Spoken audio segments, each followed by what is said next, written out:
আসলে ভাই আমি তো মেডিকেল হেট করতাম। আমি মেডিকেল দেখতেই পারতাম। মেডিকেল আমি ২ চোখেই দেখতে পারতাম। ওই জিনিসগুলো আমি পাবো দেখেই আমি মেডিকেল লাইনে সুইচ করি রাদার দেন মনে ইঞ্জিনিয়ারিং। হয় যে কারণ আমার তোমার কোন জিনিসটাকে আসলে একজন জুনিয়র ফলো করতে পারে? বা সে এই বিষয়গুলো আমার মেডিকেলে সবচেয়ে বেশি আমাকে মোটিভেট করছিল লাস্ট। বললাম যে মেডিকেলের কোনো বিষয় কি তোমার কাছে ইন্টারেস্টিং লাগে? হ্যাঁ, কনকিউরিং দ্য আনসার্টেনিটি, আজকের এই এপিসোডে আমাদের সাথে আছে। আমি সাদাত মাহমুদ শাফিন, পড়াশোনা করছি চরপাড়া মেডিকেল কলেজে। চরপাড়া মেডিকেল কলেজ, এটা আবার কোনটা ভাইয়া? আসলে ভাইয়া চরপাড়া মেডিকেল কলেজ জানতে হলে আপনাকে আগে ময়মনসিংহ আসতে হবে। ময়মনসিংহ আসার পর আপনি যদি অটোওয়ালা বা রিক্সাওয়ালাকে জিজ্ঞাসা করেন যে ভাই আমি ময়মনসিংহ মেডিকেল কলেজে যাব, উনি বলবে এটা আবার কই। তা আপনাকে অ্যাকচুয়ালি চরপাড়া মেডিকেল কলেজই বলতে হবে, কারণ এরিয়াটার নাম হচ্ছে চরপাড়া। লোকাল জিনিস জানতে হলে আপনাকে লোকালি নেমিংটা জানতে হবে। যেমন আসলে লোকাল নামটা আসলে ইম্পর্টেন্ট, কারণ দেখা যায় কি লোকালি আমরা অনেক কিছুকে নতুনভাবে জানি। ঠিক আছে, যেমন আমার medical college sir Salimullah medical college বললে হয়তো ঢাকার লোকাল অনেকে চিনবে না, বাট মিডফোর্ড হসপিটাল বললে আবার চিনতেছে ঠিকই।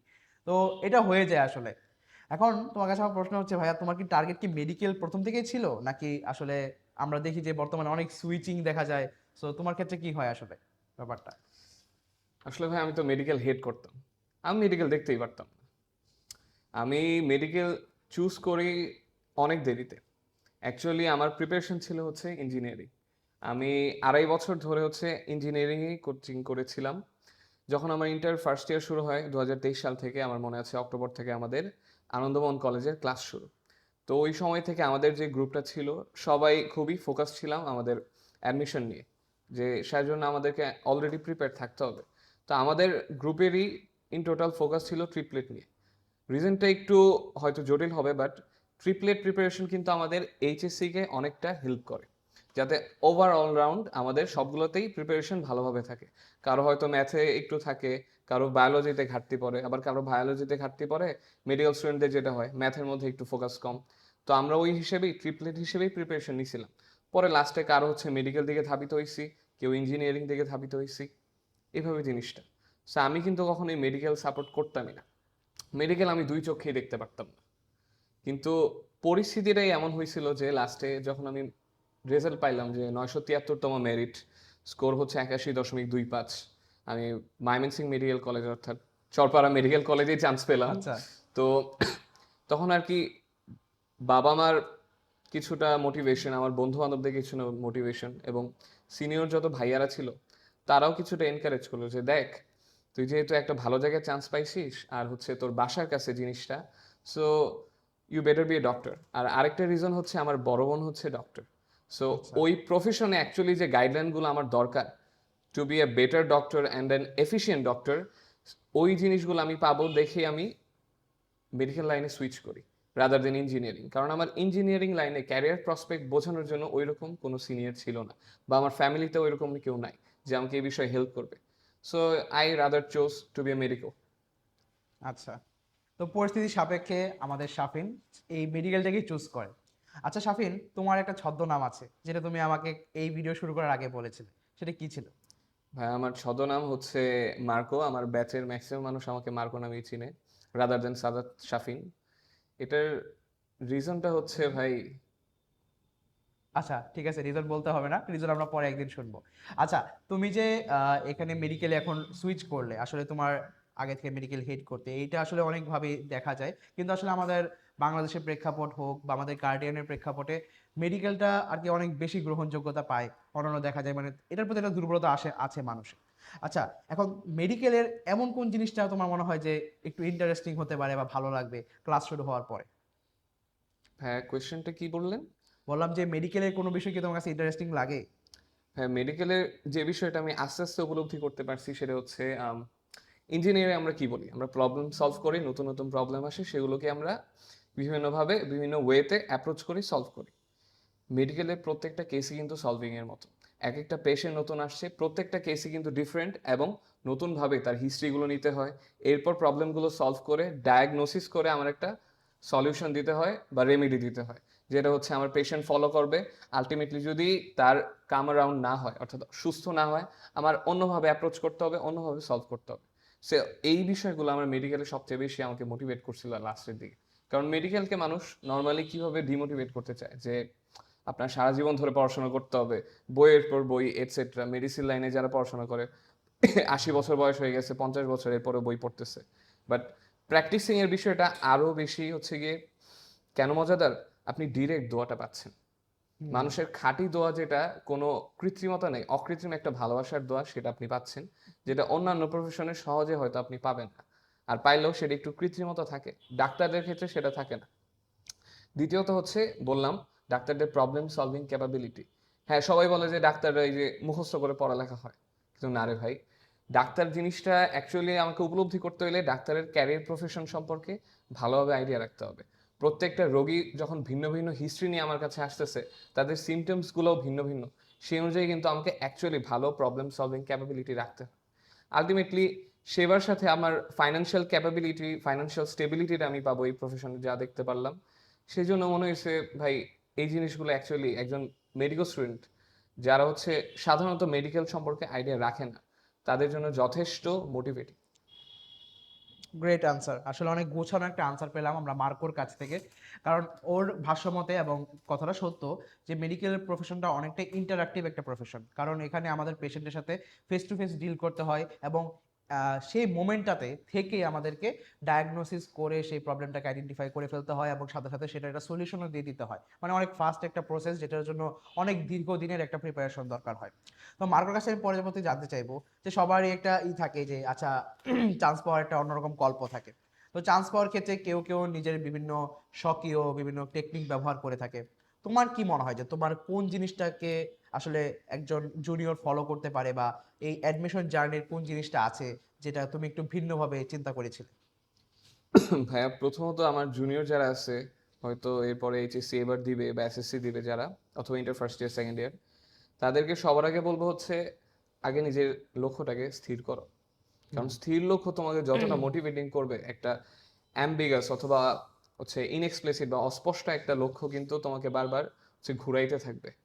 তুমি আড়াইটা বছর ঘুরবা, ঠিক আছে, বিভিন্ন বিষয়ে স্টাডি করবা, বিভিন্ন বিষয়ে বারবার তোমাকে মোটিভেট করবে, নাড়াচাড়া দিবে, কিন্তু আলটিমেটলি কাজের কাজ কিছুই হবে না। সো ফার্স্টলি আমার লক্ষ্যটা স্থির করলাম। দ্বিতীয় হচ্ছে সেই বিষয়ে যতগুলো সিনিয়র আছে, from top tier to middle tier, এভাবে কারোর সাথে বৈষম্য করছি না, বাট বিভিন্ন প্রতিষ্ঠানে বিভিন্ন মানুষ আছে, কেউ বুয়েটে আছে, কেউ কুয়েট আছে, সবাই কিভাবে তার প্রিপারেশনগুলো নিয়েছিল এবং তাদের ভুলগুলো কি ছিল সেই টাইমে, যেগুলো তারা যদি বেটার করতো আজকে হয়তো ভালো পজিশনে থাকতো, সেই বিষয়গুলো আগে জানা, যাতে তুমি নিজে এই মিস্টেকগুলোকে অ্যাভয়েড করো আর নিজেকে ইমপ্রুভ করতে পারো। থার্ড বিষয়টা হচ্ছে নিজের প্রবলেমগুলোকে নিজে আইডেন্টিফাই করতে শেখা। তোমার প্রবলেম তোমার বন্ধুর সাথে মিলবে না, হয়তো তোমার বন্ধু ভালো থিওরি বোঝে, ম্যাথ কম বোঝে, তুমি হয়তো ম্যাথ বেশি বোঝো, থিওরি কম বোঝো, বাইরে উল্টোটা হইতে পারে। হয়তো তোমার স্পিড কম, তুমি ইঞ্জিনিয়ারিং বুয়েট ভর্তি পরীক্ষা দিচ্ছ, 3 মিনিটে তোমার প্রবলেম সলভিং অ্যাকিউরেসি অনেক ভালো, কিন্তু তোমার এফিসিয়েন্সি কম, তুমি 3 মিনিটে কমপ্লিট করতে পারছো না, তাহলে তোমাকে ওই দিকেই ফোকাস করতে হবে। তুমি যে গ্রুপের সাথে চলছো, সেই গ্রুপটা যাতে আলটিমেটলি আমার একটা ভালো গ্রুপ হয়, যাতে আমাকে পড়াশোনার ওই অ্যাম্বিয়েন্সটা দেয়। ভাই আমরা হয়তো শুনেছি যে আমরা যাদের সাথে ঘুরি, অর্থাৎ আমার যদি 5 জনের একটা সার্কেল থাকে, বাকি 4 জন দ্বারাই আমি প্রভাবিত হব, অর্থাৎ বাকি 4 জনের ওভারঅল কোয়ালিটিগুলোই আমার মাঝে থাকবে। সো আমি তোমাকে অবশ্যই সাজেশন দিব যে চুজ ইউর ফ্রেন্ডস ওয়াইজলি। ভালো ক্যাপাবিলিটিরও থাকতে হবে, আবার বিপদে সাহায্য করে সেরকম বন্ধুও থাকতে হবে। তবে আপাতত একজন ভর্তি যোদ্ধা বা একজন এইচএসসি ক্যান্ডিডেট হিসেবে তোমার প্রাইমারি ফোকাসটা হবে যে কম্প্যাটেবল এবং হেল্পিং কিছু বন্ধু বান্ধব তোমার নিজের পাশে রাখো, যাকে তুমি নিজেও হেল্প করবে এবং যার দ্বারা তুমি নিজেও উপকৃত হবে। আলটিমেটলি তোমাদের কালেকটিভ এফোর্ট তোমাদেরকে অ্যাচিভ করতে অনেকটা হেল্প করবে ইনশাল্লাহ। Great answer. আসলে ওর কথা থেকে আমিও অনেকটা সহমত, কারণ আমাদের আশেপাশে যে কম্পেনিয়ন্সটা থাকে আমাদের আশেপাশে, এটা আমাদের উপর একটা অনেক গুরুত্বপূর্ণ প্রভাব ফেলে। কারণ আলটিমেটলি আমার ফ্রেন্ড যে অনেক ভালো প্রচেষ্টা করতেছে, তা আমার চেষ্টা থাকবে তার থেকে ভালো করার। সো তার প্রচেষ্টার উপরেও আমার প্রচেষ্টা অনেকটা নির্ভর করে। তো আমার ফ্রেন্ড যদি ওরকম ভালো আমি চুজ করতে পারি যে অনেক পড়াশোনা করতেছে, তার থেকে ভালো করার চেষ্টা যখন করবো, তার আরও বেশি বেটার প্রিপারেশন আমার হবে। আচ্ছা, তো মেডিকেল অ্যাডমিশনের ক্ষেত্রে সবচেয়ে বেশি যে কোয়েশ্চেনটা আসে যে ভাইয়া নার্ভাস কন্ট্রোল করতে পারছি না। তো আমার নার্ভ সিস্টেমকে আমি কিভাবে প্রিপেয়ার করতে পারি, বা তুমি কিভাবে প্রিপেয়ার করেছিলে অ্যাডমিশনের আগেই যেন পরীক্ষার দিন তুমি নার্ভকে কন্ট্রোল করতে পারো? ভাইয়া এটার অ্যাকচুয়াল মেথড হচ্ছে গিয়ে আমি যা দেখলাম দুইটা, দুই ধরনের অ্যাপ্রোচে তুমি এটাকে কভার করতে পারবা। ফার্স্টলি হচ্ছে তোমাকে প্রচুর মক দিতে হবে, অর্থাৎ এক্সাম সিস্টেমের সাথে তোমাকে ইউজ টু হইতে হবে। ওই 1 ঘন্টার অ্যাকচুয়াল যে হুট করে আসা একটা ওয়েভ তুমি কিভাবে কন্ট্রোল করবা, তার জন্য প্রতিনিয়তই ওই ওয়েভের সাথে তোমাকে ইউজ টু হইতে হবে।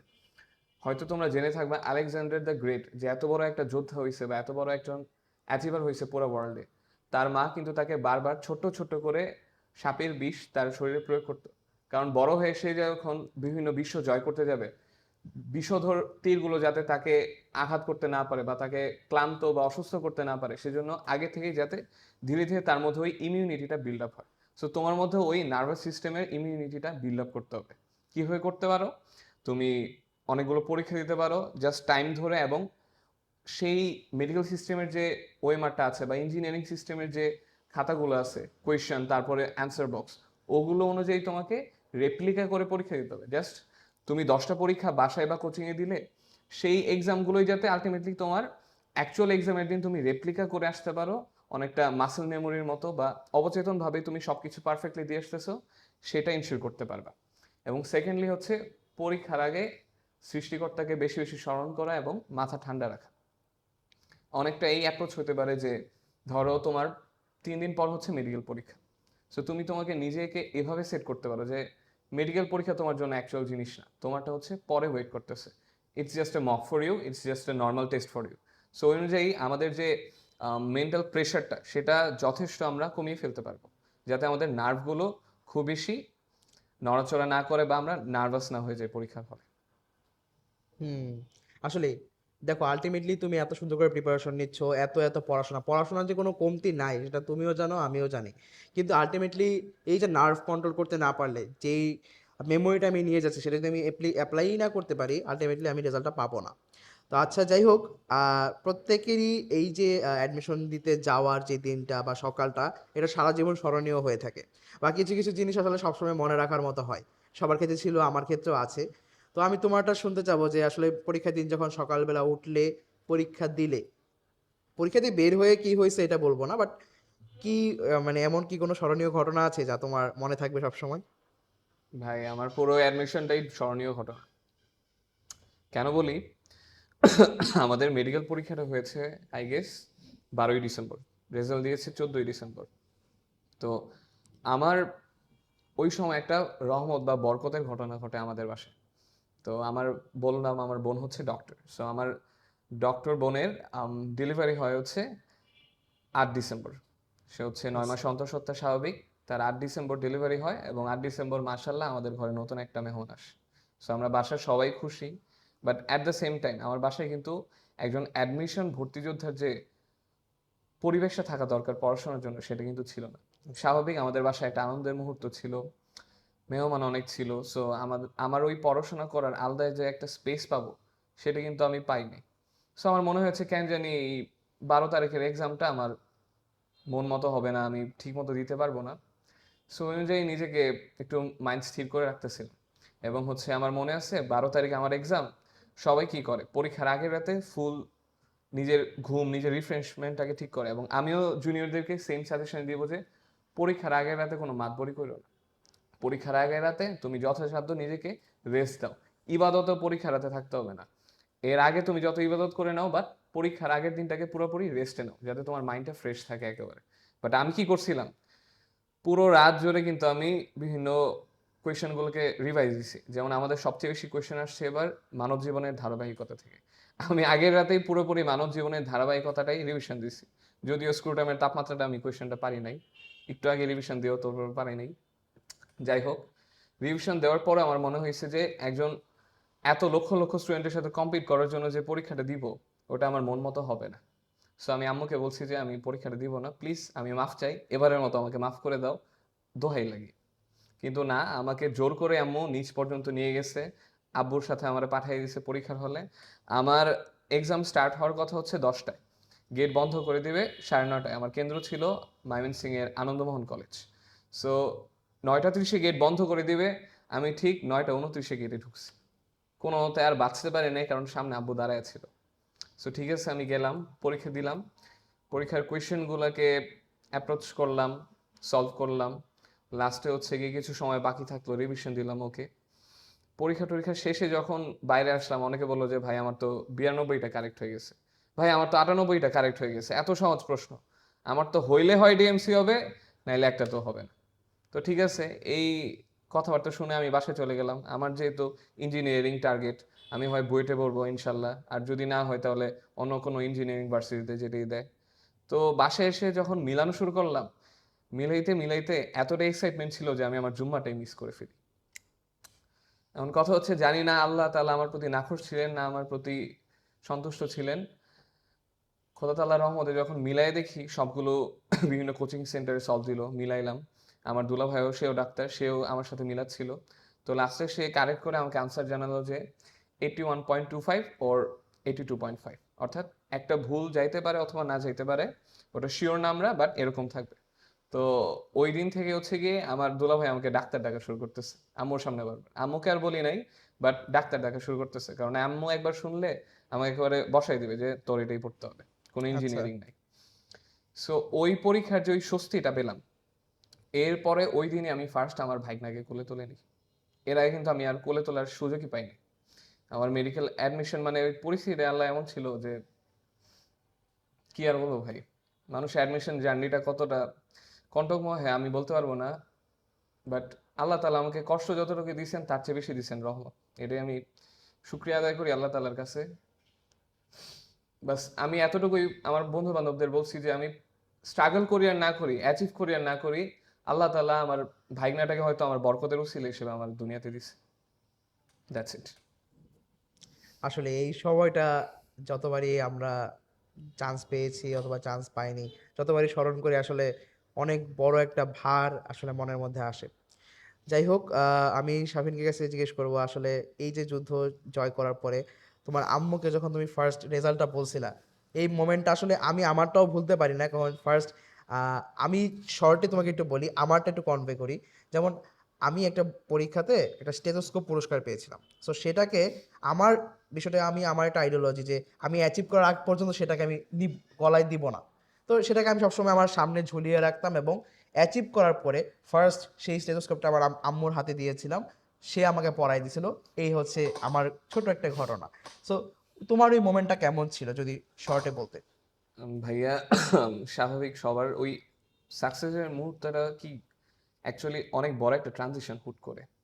নর্মালি এইচএসসির পরে কিন্তু আমরা একটা আইডেন্টি ক্রাইসিসে ভুগি, যে আমার পরিচয়টা কি হবে। পরীক্ষার একটা সুন্দর রেজাল্ট পাওয়ার আগ পর্যন্ত কিন্তু আমরা বলতে পারি না আমার পরিচয়টা কি। শুধু সাদাত মাহমুদ শাফিন দিয়ে কিন্তু আমার পরিচয় হবে না, আপনার শুধু আরাফাত আহমেদ স্বপ্নিল দিয়ে পরিচয় হবে না, আপনার একটা ব্যাকগ্রাউন্ড লাগবে, আপনার হুম। একটা ইনস্টিটিউশন লাগবে। সো আমার অ্যাকচুয়াল জার্নিটা শুরু হয়েছিল 28 নভেম্বর থেকে। আপনারা হয়তো জানবেন যে আমাদের সেশনে সবার প্রথম ভর্তি পরীক্ষা হচ্ছে ডিইউআইবি এর ভর্তি পরীক্ষা, এবং আমার অ্যাকচুয়াল স্বপ্ন কিন্তু ছিল ডিইউ এর।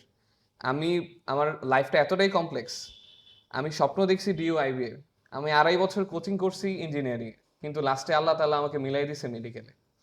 সো স্বাভাবিক 28 নভেম্বর আমার পরীক্ষা, 6 ডিসেম্বর আমার রেজাল্ট দেয়। তো 6 তারিখ বন্ধু বান্ধবরা অনেক ফোন দিছে, রেজাল্ট জিজ্ঞাসা করছে। তো রেজাল্ট যখন দেখলাম যে আমি উত্তীর্ণ হইনি, আমি পুরো ভেঙে পড়ছিলাম একেবারে। মানে অ্যাডমিশনের অ্যাকচুয়াল কণ্টকময় বা বিষধর যে ইতিহাসটা কেমন হয়, এটা তখন আমি উপলব্ধি করছি। সো রেজাল্টটা যখন দেখি যে আমার স্বপ্নের জায়গাটায় হইলো না, তো আমি আম্মুকে জাস্ট এতটুকু বলছি, আম্মু আমি না হাঁপায়ে গেছি। বাট আম্মু আমাকে অতটুকু সাহস দিছিল যে ইনশাল্লাহ ভালো হবে, তুমি হাল ছাইরো না, আল্লাহ হয়তো কিছু একটা তোমার জন্য রাখছে।